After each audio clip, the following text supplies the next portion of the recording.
பிரியாணின்றப்போ அப்பதான் நல்ல கறி வந்து ஜூசியா சாப்பிடணும், நல்ல பஞ்சமா இருக்கணும்னா வெளிநாட்டுல பிரியாணி பண்ண சொல்றாங்க. வெளிநாட்டுல பிரியாணி பண்ணோம்னா என்ன நடக்கும்னா, நாட்டாடு நாட்டுக்கோழி மாதிரி தான், அதாவது பிராய்லர் ஆடுக்கும் நாட்டாடுக்கும் வித்தியாசம். நாட்டாடுல பிரியாணி பண்ணோம்னா ஜூஸ் இறங்காது, கறி டைட் ஆயிரும், வேக வேக கறி டைட் ஆயிரும். அப்படின்றப்ப நீங்க பிரியாணில வந்து உழுக போகும்போது அந்த கறி அப்படியே அந்த சாப்பாடும் கறி வந்து உழுக கறியை நீங்க இப்படி நசுக்கி பாத்தீங்கன்னா உடையாது, கஷ்டமா கடிச்சு சாப்பிடுறோம். ஓ, அதுதான் ரொம்ப வேக வச்சுட்டா ஒரு மாதிரி இருக்குன்னு.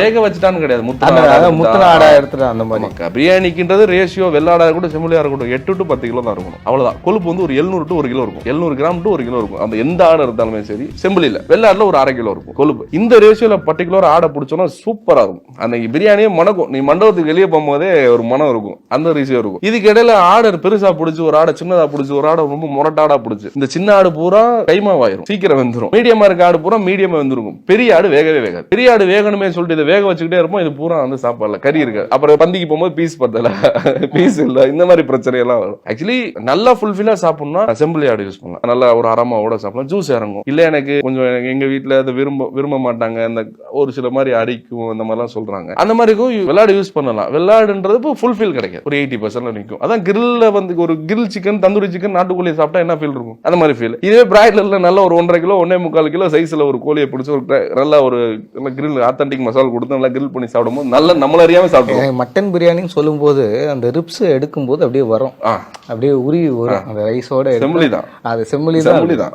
அதுவும் அந்த பிங்கிஷா இருக்கும், அந்த செம்பிளியே தான். அந்த பிங்கிஷா இருந்து ரைஸ்ல தனியா வந்து ரிப்ஸ் தனியா வரணும். ஆமா, அப்படி இருந்தா அந்த மட்டன் பிரியாணிக்கான ஒரு ஃபீலே கிடைக்கும். அது ரொம்ப ரேரா தான் கிடைக்குது, நிறைய இடத்துல அப்படி இல்ல. நீங்க சொல்ற மாதிரி அதை அழுத்தும் போது ரொம்ப பஞ்சு மாதிரி இருக்கணும், நொங்கு மாதிரி அப்படியே இருக்கணும். அதுதான் உண்மையான ரேஷியோ. ஒரு பிரியாணி ஃபுல்ஃபில்லா சாப்பிடணும்னா அரோமாவா இருக்கணும், டேஸ்ட் இருக்கணும், உப்பு உரப்பு நல்லா இருக்கணும், அந்த மசாலோடைய பிடிப்பு நல்லா இருக்கணும். பிரியாணி அதான் பிரியாணி. நாட்டுக்கோழியில போய் உங்களுக்கு கிரில் சிக்கன் போட்டு கொடுத்தா எப்படி இருக்கும், சாப்பிடுவீங்களா?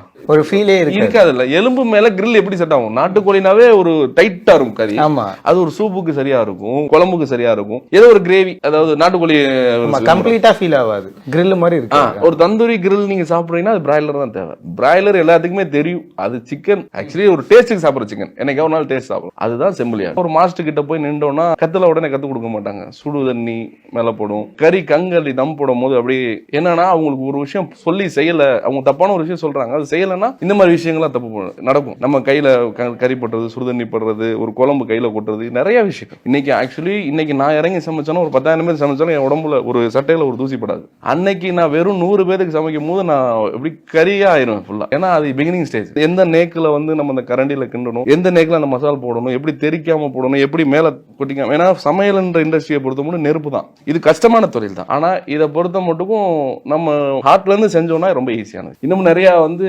சாதிப்போன்ற ஒரு விஷயம் தான்.